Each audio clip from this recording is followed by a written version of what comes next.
Good evening to everyone at home.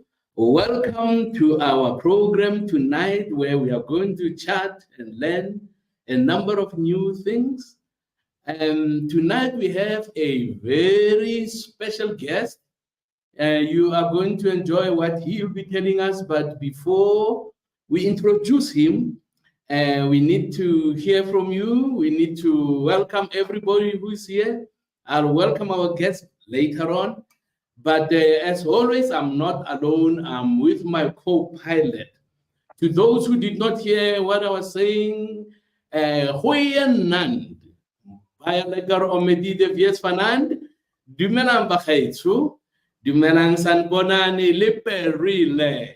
The Lord bless you. Xikwembu xi mi katekisa. So, you, my co-pilot, just say hello to our passengers before we take off. Good evening, President, and good evening to all those who have tuned in to this live broadcast. I'm out here in Gauteng, having attended a multi-party charter meeting with the civil society, a very profitable meeting, particularly for the ACDP, as we presented our case as the ACDP for South Africa. So we want to say to you again that indeed, as we listened even to civil society, that South Africa needs the ACDP and the ACDP needs you. So let's join hands together as we prepare for this coming election 2024, as we take back South Africa and give it to the Lord, to whom it belongs. And so thank you again, President, for the opportunity to co-pilot with you. Back to you, sir. Well, thank you so much. Thank you so much for those kind words. I agree totally with you. South Africa needs the ACDP and the ACDP needs you. So who's the first to say greetings tonight? I'm sure it's going to be, tonight it is not Beth, it is Bernard Hothred. He says, we are so pleased that we can connect every Tuesday evening with our President Mishwe and Deputy President Wayne Thring. And we say hello to all on this podcast, Bernard and Joanne in Devon North. Thank you, Bernard. Cas van der Bijl, today he's number 2. He's always number 1, always the first. Thank you so much, Cas, for joining. Good evening to our President Mishwe, Honorable Deputy President Wayne, and to my ACDP family. Warm greetings from Port Shepstone. Looking forward to the positive engagement with our leadership. You're welcome, sir. The two of us. Okay. Good evening from the windy Port Elizabeth. I'm looking forward to the discussions. Hand-ping waving. What's that? What does that mean? Hand-ping waving. Okay. Okay, now Marian Lotta says, good evening from the windy. We need some of that wind in Joburg. It's hot too. Okay. Good evening from the windy Port Elizabeth. I'm looking forward to the discussions. Mary Akrasi Boateng. Good evening, Mr. President and DP. Blessings upon you and more favor from above. We will receive that in Jesus' name. Christian Rolson. Good evening, dear Mr. President, DP, and ACDP family. Good evening, Rev from Pretoria. That's Melvin Littleford. And Cranston Hollard Ramsey. Good evening, Reverend Mishwe, DP Thring, leadership, and ACDP family. And then we have Mark Hill Hashu. Good evening, President, Honorable Deputy President, and the ACDP family. Looking forward to today's news and information. And the information will be galore tonight. Where is Tinyuko tonight? I miss Tinyuko. I miss Tinyuko tonight. All right, in any way, she's late, I'm sure others are late. We are privileged tonight. We don't have much time, that's why I want to go straight to our guest speaker and our honorable guest, who is the president of World Farmers Organization, the president of the whole World Farmers Association. And his name is Meneer, Mr. Theo de Jager. Meneer Theo de Jager, baie welkom vanavond, meneer. Thank you very much for being with us tonight. Now, after introducing him, let me give you the background of what we'll be talking about. There is a war on farmers, all over the world. There is a war on farmers. Now, if you have been listening to what some of the things we have been saying in the past, the World Economic Forum has been saying now for years, you will own nothing and be happy. And the question is, who can be happy when they own nothing? The plan is to ensure that farmers are driven out of their business so that Bill Gates can come with his synthetic meat, okay? Meat from the laboratory, because they are blaming the cows for increasing and contributing in this climate warming. This climate warming, guys, I'll show you the video. Some scientists are saying this is a hoax. They are deliberately causing what is happening now. So you are still going to see that, but for tonight, I just want you to see that there are farmers in other parts of the world who protested because they were being attacked by their own government. All right? Now, in India, you had people who support farmers who had this banner: no farmer, no food. We all agree with it, okay? No farmer, no food. All of us, we had something to eat today. We'll be having something to eat all these other days and weeks and months and years ahead of us, okay? Now, that's a poster there. Hands off our farms. Hands off our farms. Now, look at those many tractors. This is in Canada. They are going into town to their parliament to protest because the Canadian government also was very unfair with the farmers and trying to drive many out of business. Unfortunately, there are some that are out of business. But look at what the company did. They took over the streets, they took over the city protesting. And government did not, they slowed down with their speed. They slowed down, they cannot carry on with some of these protests. All right, now these are the, okay, maybe let's go to the next one that will be very clear. Now look at this. This is in the Netherlands. Look at all these tractors. Look at all these farming equipment going into town, going to parliament and saying, hands off our farms, hands off our farms. All right, that's another one from, I think this is also from Netherlands.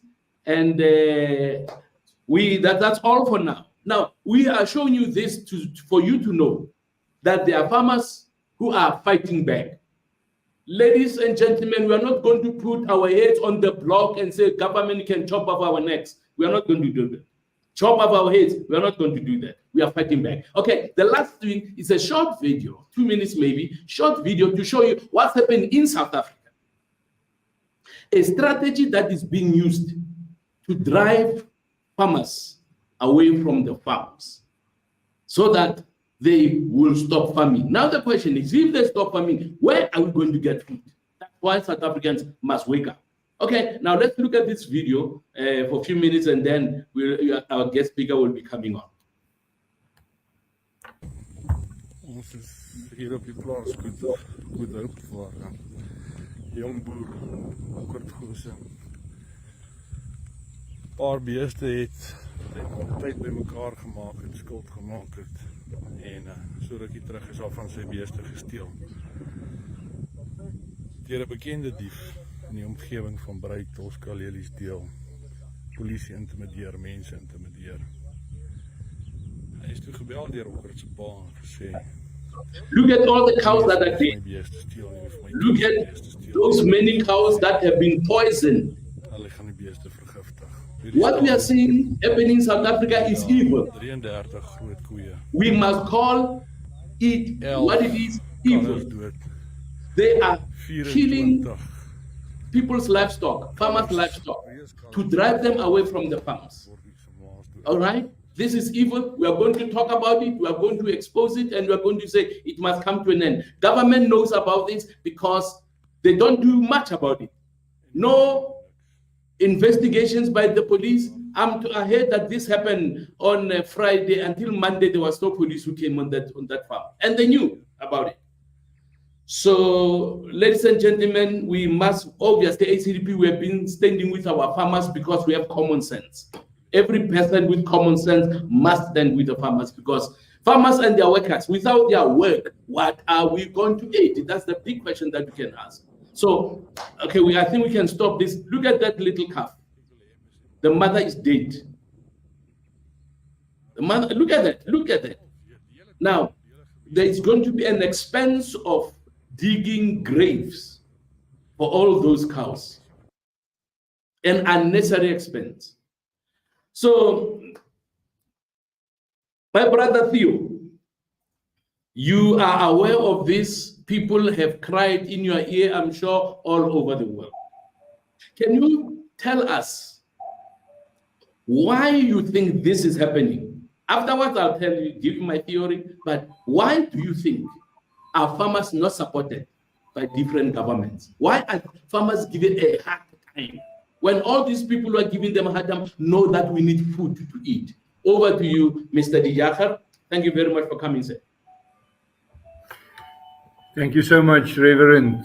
Thank you for inviting me. Unmute, please. Can you hear me? Unmute your mic. There you are. Can you hear me now? Oh. Can you hear me now? Can you still not hear me? Okay. Can you hear me now? Okay. Are you I'm okay now? unmuted on this side. Can you hear me? Yeah. Oh no, we'll get there. We'll get there. We'll get there. I'm unmuted on this side. I don't know whether you can hear me now. Continue, sir. Sure, great. Continue. Thank you. I'm really privileged to be invited to this discussion tonight. And what I'm going to share with you is not something which I have read. It is what I have experienced. I had this wonderful opportunity over the last 5 years to visit 86 countries, met with the farmers. 44 of those countries are in Africa. And I've had these discussions with them on their farms. I had the opportunity to visit the World Economic Forum myself 5 times. And every time I left there, I was really tired from my head to my toes. And I couldn't believe what I heard and what I saw. Not only at the World Economic Forum, also at the COP, the Conference of Parties, where they discuss climate change, and it will start again next week. I have visited each one of them since 2011, trying to put the case of the farmers. I'm no longer the president of the World Farmers Organization. I retired. My successor is now from France, but I was there for 5 years. Before that, I was at the Pan-African Farmers Organization, the president for 5 years. And in this time, I saw the run-up to the Food Systems Summit of 2021.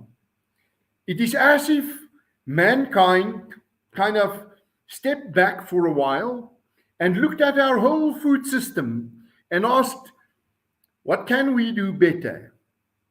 What should we do better?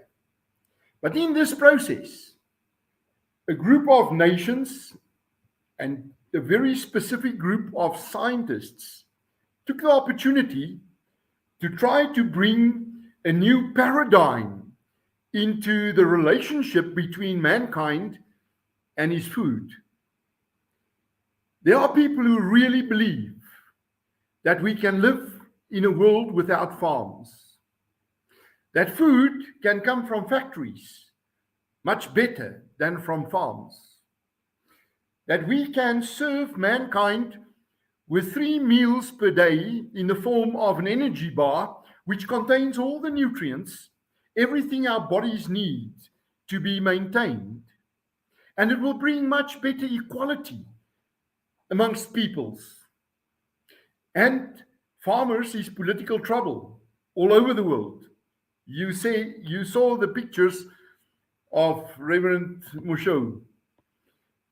So if we could serve the world instead of food from farms, we serve them energy bars and a few tablets to add to the nutrients, the nutrient demand of our bodies.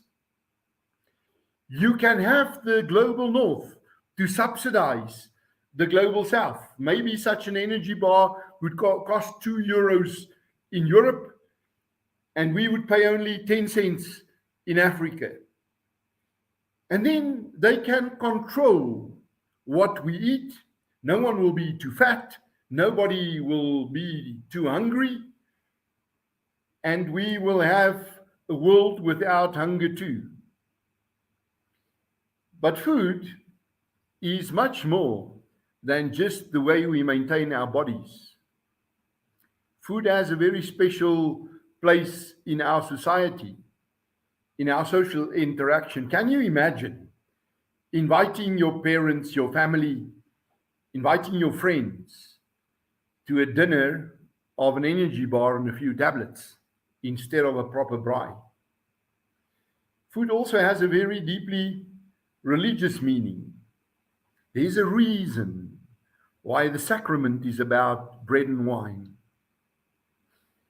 And not only for us as Christians, food also has a special meaning in most of the other big religions in the world. But where does this come from? I think it was during COVID when mankind kind of realized that we can live without everything we thought are important in our lives, but we cannot live without food. Many people took the opportunity of the lockdowns to start their own home gardens. And as farmers, we appreciated it. We knew if the people in cities see what it takes to grow a perfect tomato or cauliflower, they will not complain that much for what they need to pay in the shops when they buy our products. But it went way beyond that. All of a sudden, there's a massive pressure, and especially in this food system summit at the United Nations 2 years ago, there was this massive pressure on the livestock industry. And this pressure, it is as if we moved into an era of speciesism, as if some animals should have more rights than people. And there's this upswell of veganism or vegetarianism, moving away from animal-based proteins, based on 3 arguments: health, climate and nature, and morals. And I'm going to address each one of those. On the health part, there was this Eat Lancet report dated February 2020, where 39 of the world's most famous nutritionists or scientists said that animal-based proteins is not good for your health, and that we should scale down and ultimately get rid of it. But in the run-up to this Food System Summit, as the World Farmers Organization, we also appointed 40 scientists from 6 continents, and we asked them to put the scientific results, the evidence, to the test. And I'm fairly satisfied that we have won that argument, that animal-based proteins is not healthy. To the contrary, man was not made to eat plants alone. Actually, in Africa, we understand it better than anywhere else, because this is where we have the biggest shortage of animal-based proteins. This is the continent where we really struggle with stunting. And stunting happens when there is not enough proteins available to pregnant mothers and babies up to the age of 2, the first 1,000 days from conception. And what you lose in terms of human development, both physically and mentally, in those 1,000 days, you never catch up with that again. The second argument is about climate. And these pictures of farmers taking to the streets in the Netherlands and in Canada, it also happened in France and in Germany and in Denmark. That was about legislation which was passed in the Netherlands, in which farmers are compelled to reduce their cattle with 50% in the next 8 years. Now, it's so ironic that it happened in the Netherlands. The Dutch are the kings of dairy.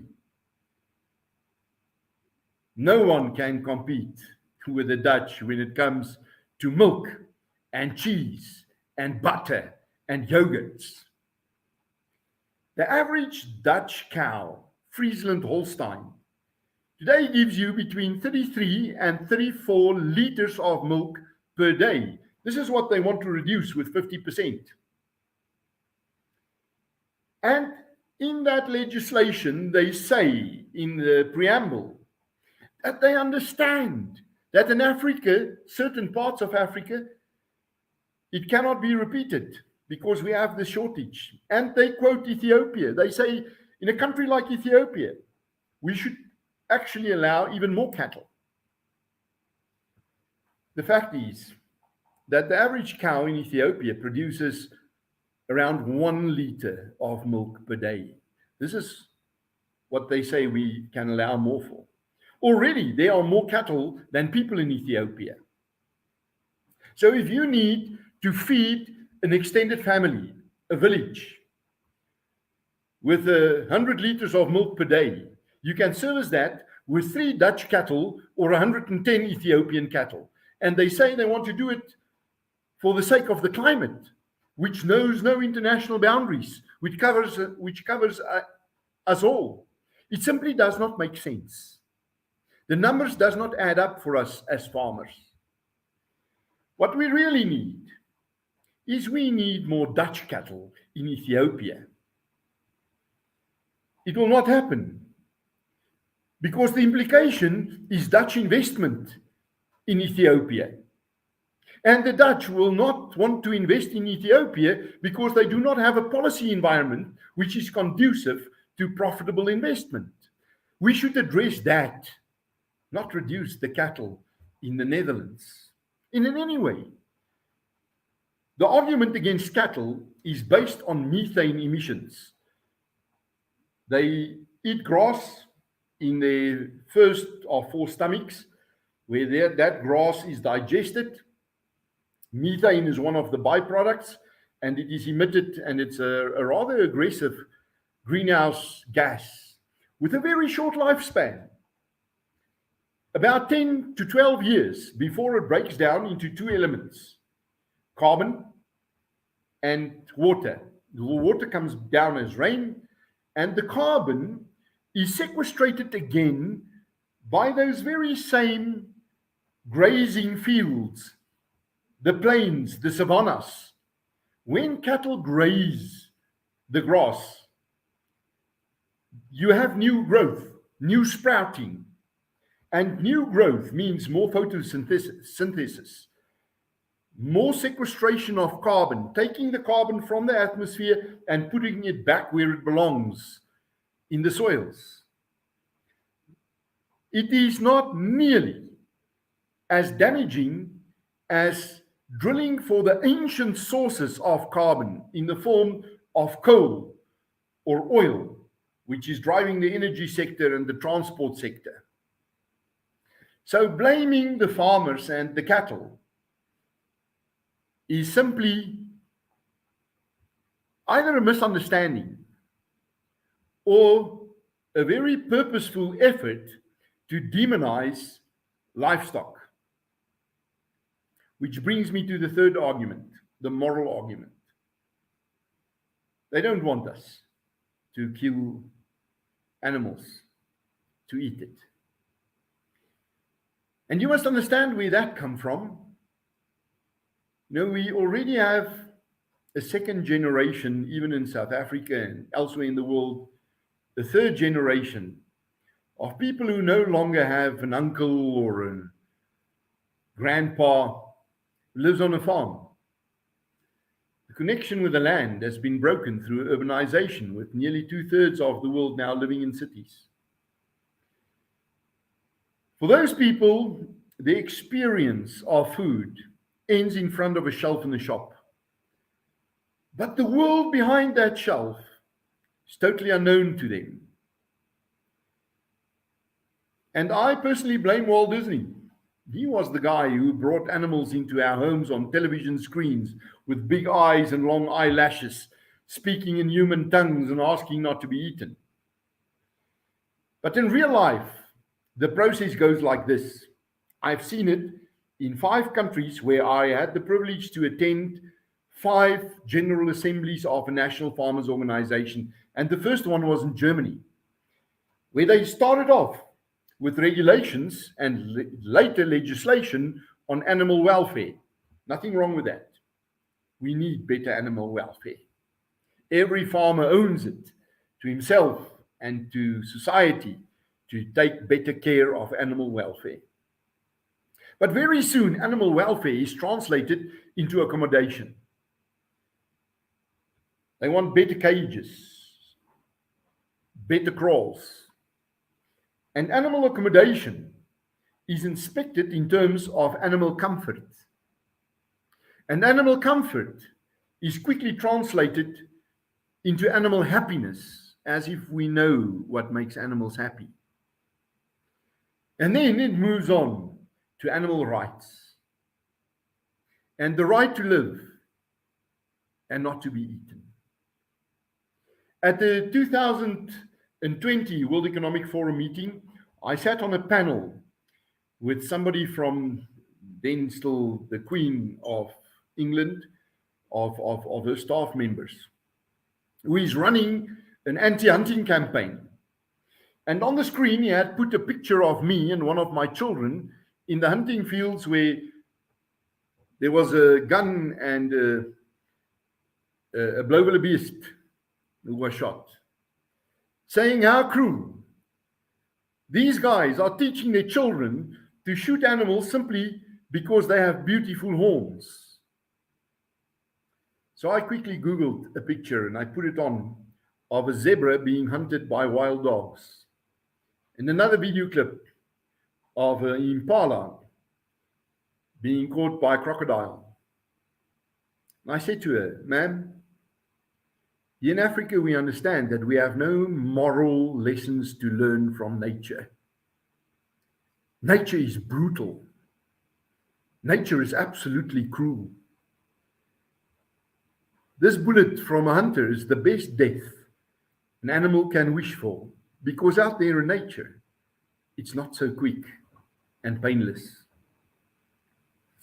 You cannot teach a crocodile or a hyena or a lion to hunt in a different way or not to eat meat. And then she responded to say, no, for the sake of biodiversity, we must allow that.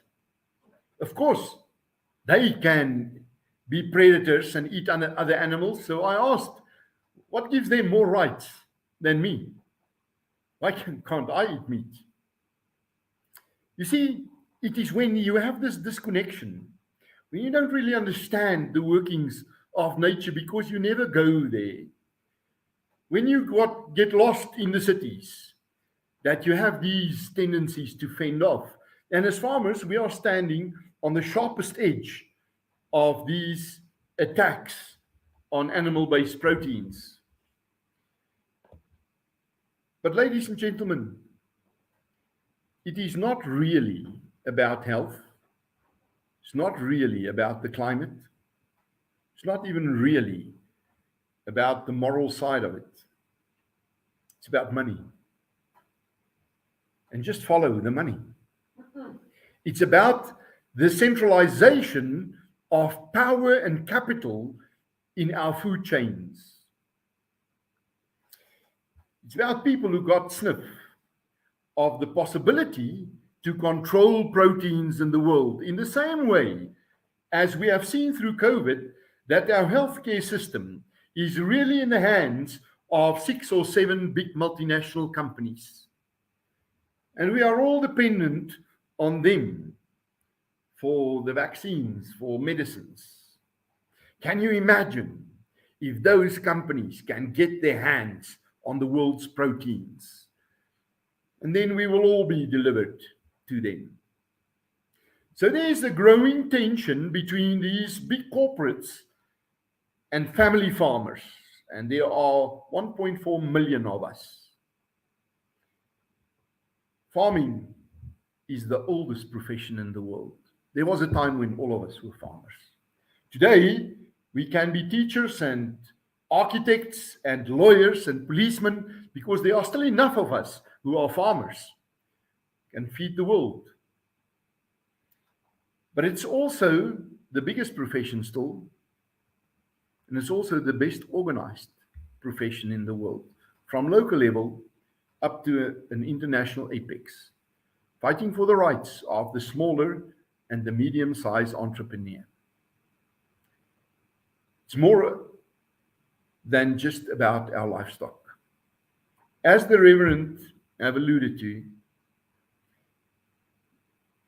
you will own nothing and be happy about it.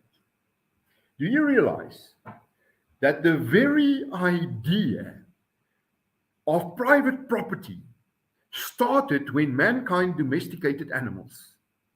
It is the first form of private property ever. It happened about 11,500 years ago, when first sheep and goats in Iran and in Pakistan was domesticated, and then after that, about 10,500 years ago, when cattle was domesticated. Today, it's still the biggest form of private property. More people own livestock than anything else in the world. Here in Africa, it is much more than just our property. It's our savings. It's the bank for the unbankable. It's got everything to do with who we are. Many of us identify with certain breeds of livestock. It's deeply rooted into our cultures, all of us. Very often these breeds have the same name as our ethnic identities: Afrikaner cattle, Thuli cattle, Nguni cattle. Let me take it one step further. Some of you of my age, or maybe a little older, might remember the big proteins debate of the 1970s between margarine and butter. Margarine being the animal-based alternative to butter. And what was the arguments? It is healthier than butter, which science has since dismissed.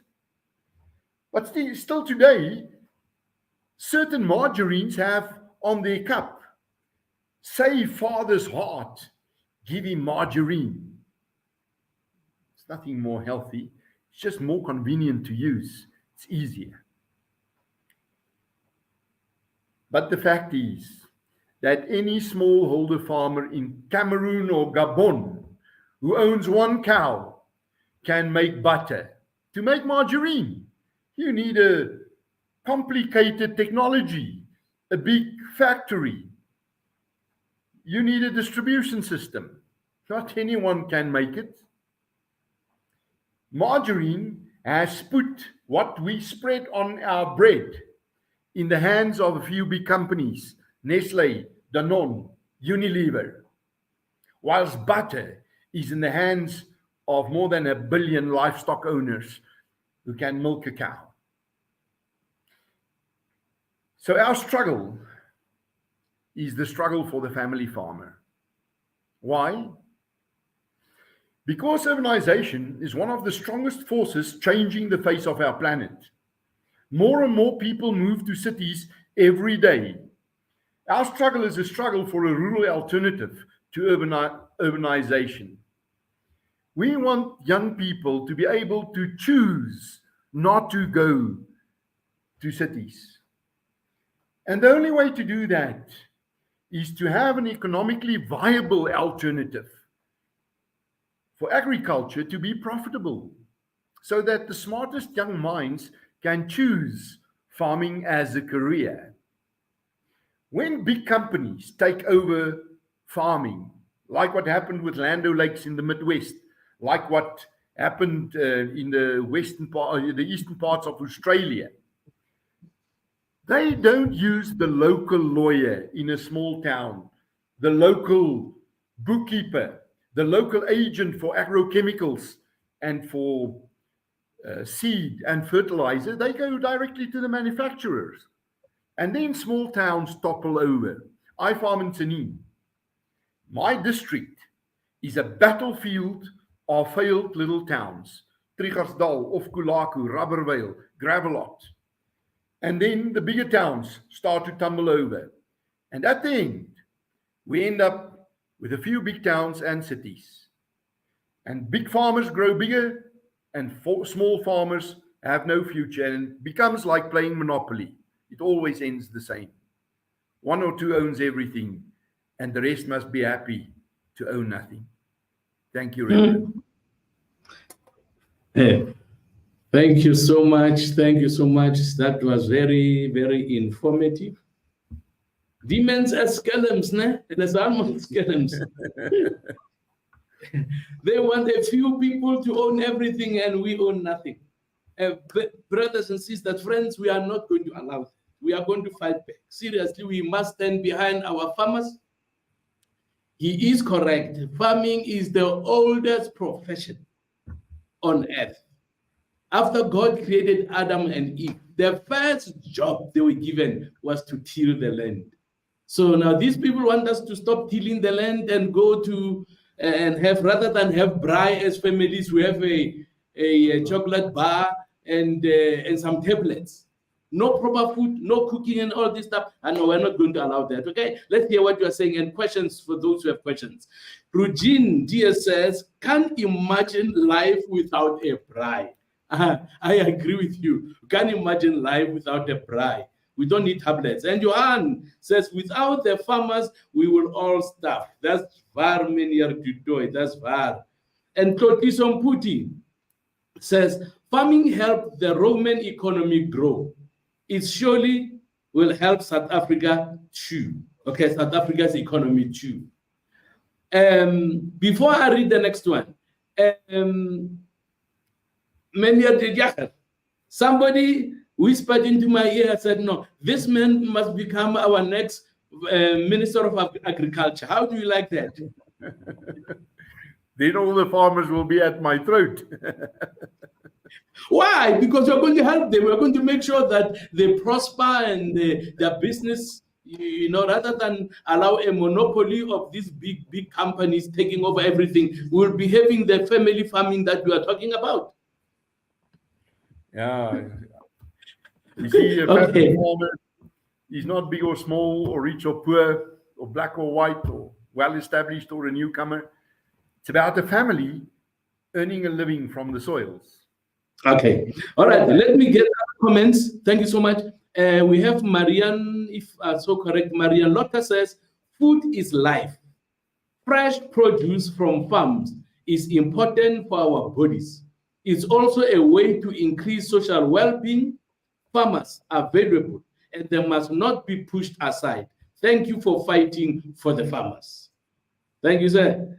And Alan Walji says the elites are creating food shortages. This is true. They are deliberately creating food shortages and monopolizing our ability to produce, export, and import. God gave us nature to provide for us in abundance. Elites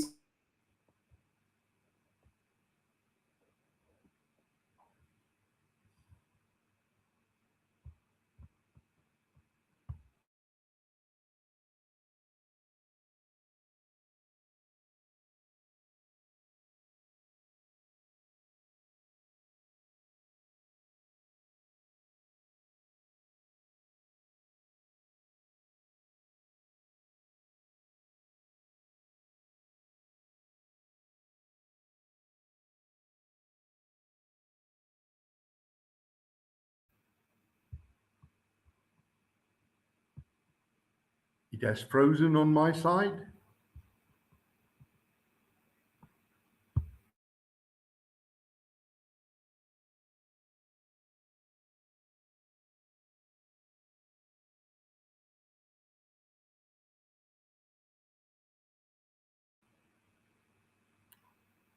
The screen has frozen on my side. Can anybody hear me?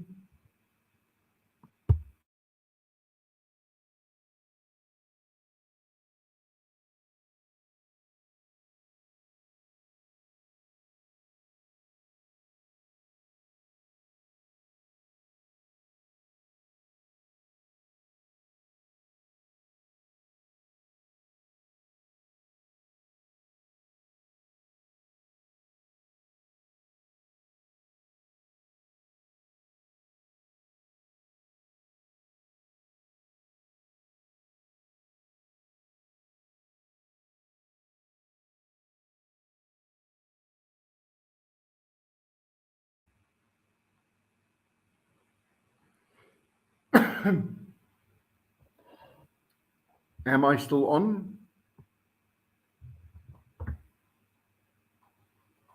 Hello?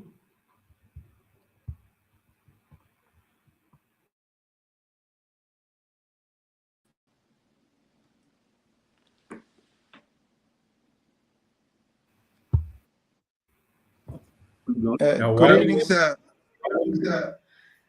You know, we have, I don't remember having challenges like we are having tonight. It's like we are striking a raw nerve, because this is what the Antichrist and the elites, the globalists want to do, and we are being informed so that we can come against what these guys are doing. So I'm really grateful for the knowledge and the food for thought that you have given us.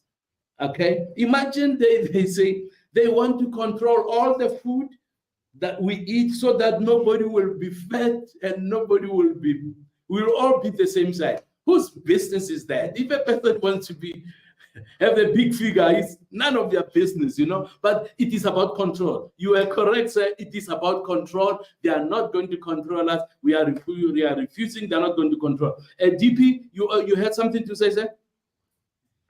No, sir. I know that you were struggling with connection, and I was just going to speak to our members that are out there and viewers, just to let them know that you were struggling. I thought that you were still struggling. But my question that I had, President, would be in connection with in South Africa.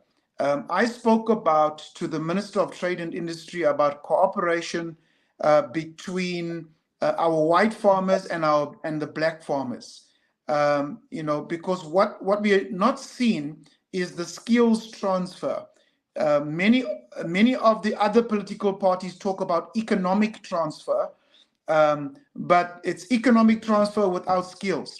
But if we can have the skills transfer, and our white farmers in particular are skilled in farming with all of the years that they actually have behind them. And obviously there are black farmers as well who have some of the skill. But for the large majority, some of the farms are failing where there has been a handing over of land that was claimed. But those particular farms that were productive are failing because there are no skills. So my question to Mr. Diaga is, what if any kind of plans, interventions have they put in place to ensure that there is this skills transfer to ensure that South Africa remains food secure?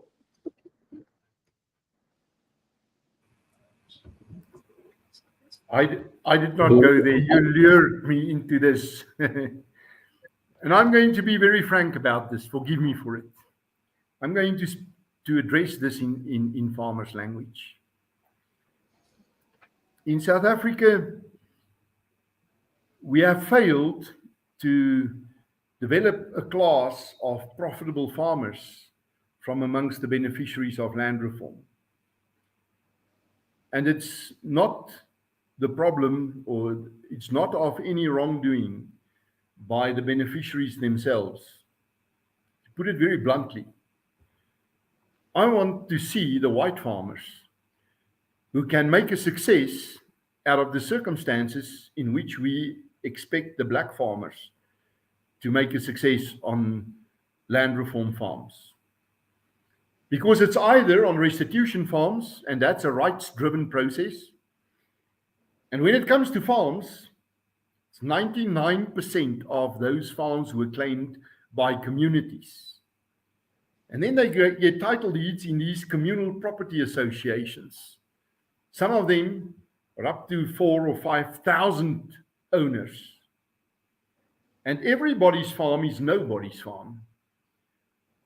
It's hard enough for a father and his sons to farm together, or for brothers to farm together.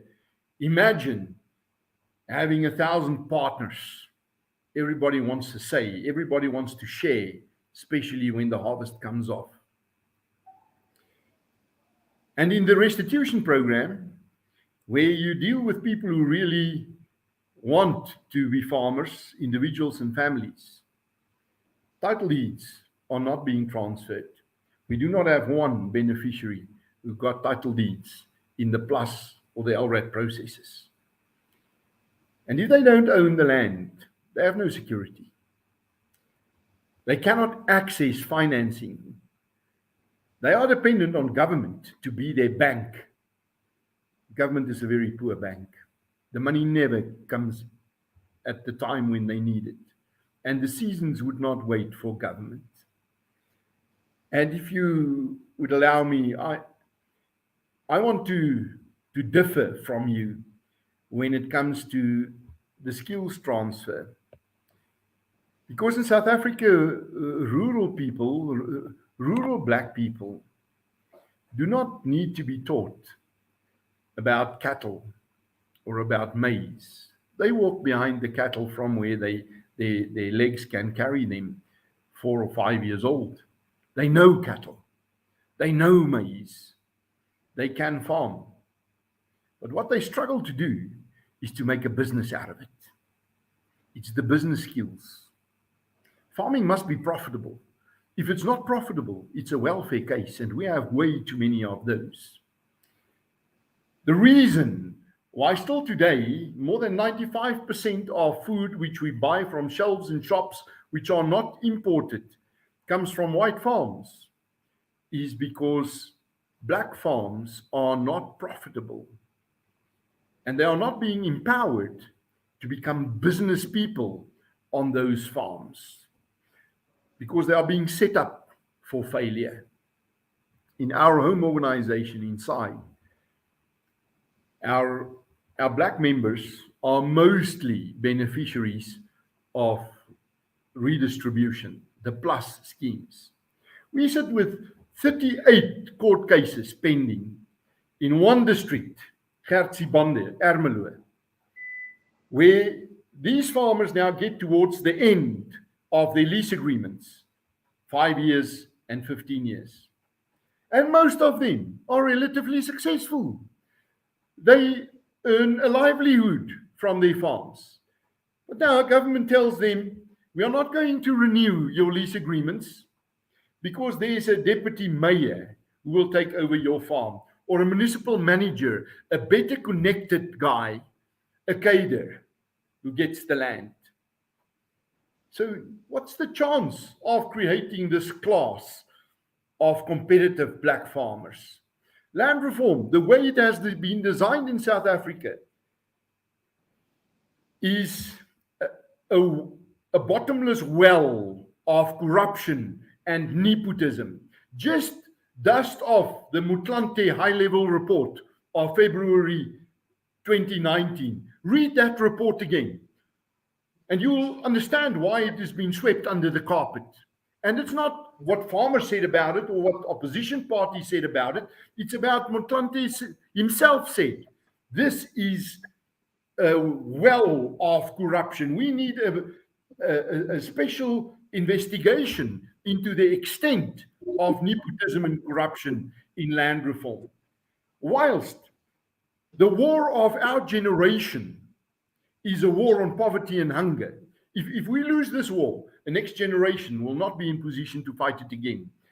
And there's only one way to win the war on poverty.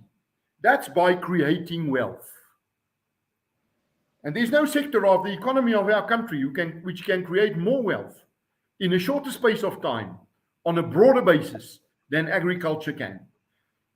But we're not going to do it with hand hose, and we're not going to do it with a system of land reform as we have today. We have to revamp it fundamentally. And we do not have much time to do so because it's a pressure cooker and it can explode any time. Well, Mr. De Jager, Baya Dangi, thank you very much for the time you spent with us tonight. What you shared with us has been very, very informative. You made some statements that have clarified why a number of our black farmers are struggling. They are not making good business out of their farms. They have not been trained. It's about skills. They have not been trained to make a business out of farming. They know how to do farming to live, their families and their neighbors and so on. But the kind of commercial farming that the white people have had so far, that has not happened. And I think one of the mistakes that the current government made was to deny black farmers an opportunity to be mentored. Something that happened in 1994, and this I was told by reliable people in the ANC, some of them have left parliament now, that Mr. Mandela wanted to keep some ministers from the National Party. And his argument was, let new cadres, new people who have never been members of parliament, be mentored by these experienced politicians. And the guys refused. ANC members said, no, we can't have too many white ministers because it is our time to eat. For them, it was the time to eat. But when it came to Mr. Trevor Manuel, Tata Mandela put his foot down and he said, I insist. Derek Keys, who was the Minister of Finance then, has to continue. And Trevor Manuel must be his understudy. Now, we know that for years, the Department of Finance was the best or one of the best. Why? Because Trevor Manuel, who also became an excellent minister, was properly skilled and mentored. So there was no mentoring. You take a big farm and give it to a person or even just a manual. It's not going to work. And to say, make a success out of that farm, it's not going to work. I think we also, guys, we need to be humble enough to accept the fact that there are things that we don't know. I am willing to learn. If tomorrow I can have the vision of being a farmer, I'll go to Mr. De Jager and say, teach me, show me how to do it, show me how to be successful. I will do that because I want to be successful. So our people have not been mentored. To give just land like that, without mentoring, without training, without skilling the people, it's not going to work. People who think that land is the answer that will solve all our problems.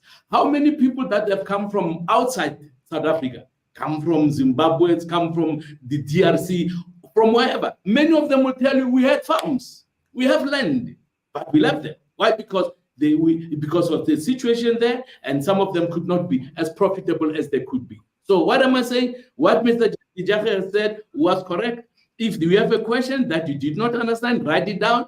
We will call him and say, Mr. De Jager, you made a statement. This is what you said. People don't understand. Please clarify. And if necessary, we'll ask him to come back here. And he's nodding his head. He's agreeable because he wants to help us, guys, to be successful. He wants to help us. So we have run, unfortunately, out of our time. I'm going to allow the DP and my co-pilot to say his last words, and then I'll come in and then we'll be closing. But to Mr. De Jager, thank you so much for being with us tonight. And our members, Marie Sukeras was going to talk about 16 days of activism against gender-based violence. I see her smiling there, I can see her teeth. We ran out of time. And I said to her and to Steve also, my colleagues, thank you very much for understanding. I said to them, we have a very important, knowledgeable person that we don't have with us every day, every week. So what we could not do today, we will do next week. So I'm grateful to Mr. De Jager who spent this hour with us tonight. DP, throw your last shot and then we'll take it from this. Thank you, President. Just want to again also appreciate Mr. De Jager and his contribution, comments that were made and information that was shared. And I think that in response to my question, actually everything that he said is what I have also said in Parliament, in particular with the Mantashe report on land reform. So I don't think that we differ in any way. In fact, I think that we agree with everything that has been said. And perhaps he also misunderstood slightly my question on skills transfer. But I take all that he has said, appreciate the information, and we have to, as the ACDP, ensure that we do everything possible to maintain our food security and to protect our farmers, as they are the ones who put food on the table. And in conclusion, sir, I want to just say, remember that South Africa needs the ACDP and the ACDP needs you. Thank you and God bless you. Mr. De Jager, another member just sent in a request. Please, Mr. De Jager must become the Minister of Agriculture when we have a new government. Okay? Not with the ANC. When we have a new government, because we have to build this country. We have to rebuild the country that the ANC has destroyed. And so you qualify. So I'm going to pastor you. I'm going to follow you up. I'm going to pray for you. Talk to your wife, talk to your family, talk to your fellow farmers and say to them, guys, let us think about rebuilding the country. Okay? Let's rebuild the country. Maybe the last thing I should say while we are on this subject. 1994, when we transitioned to the new democracy, Mr. Mandela, I'm told, went to a number of capable, skilled, and professionals and said to them, some of you, I know you are not politicians like Mr. De Jager. Some of you are not politicians, but you love this country. Can you help us build a solid foundation? And once the foundation is laid, you can go back to where your heart is. What about that for Mr. De Jager? Okay, you help build the foundation, and when the foundation is in place, you can go back to your profession or where your heart is. So I think we are going to adopt the same thing, the same attitude. We are going to approach people that are skilled, people that have a heart for South Africa. People love South Africa. This is a beautiful country. It cannot fail. It cannot sink. We must rescue this country. And I believe when we do that, and the turnaround is going to come, and this country is going to be very, very prosperous. Continue praying for South Africa. Continue praying for our farmers.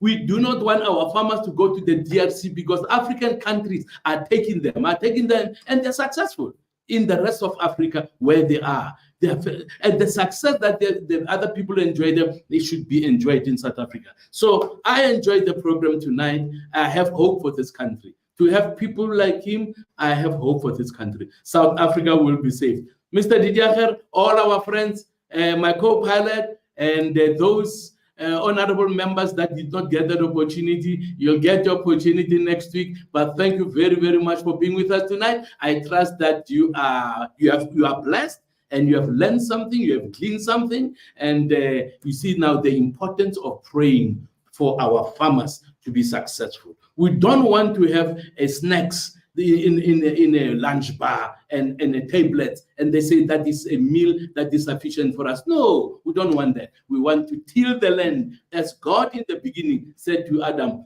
till the land, till the land. God bless you. Sleep well. Jesus loves you. I love you. Love the ACDP, work for the ACDP, grow the ACDP, invite more people to the ACDP. Good night. God bless. Hoyanant, the Yeresien, Maranacheso, Alete Handle, Ungulungulu, Anibusise.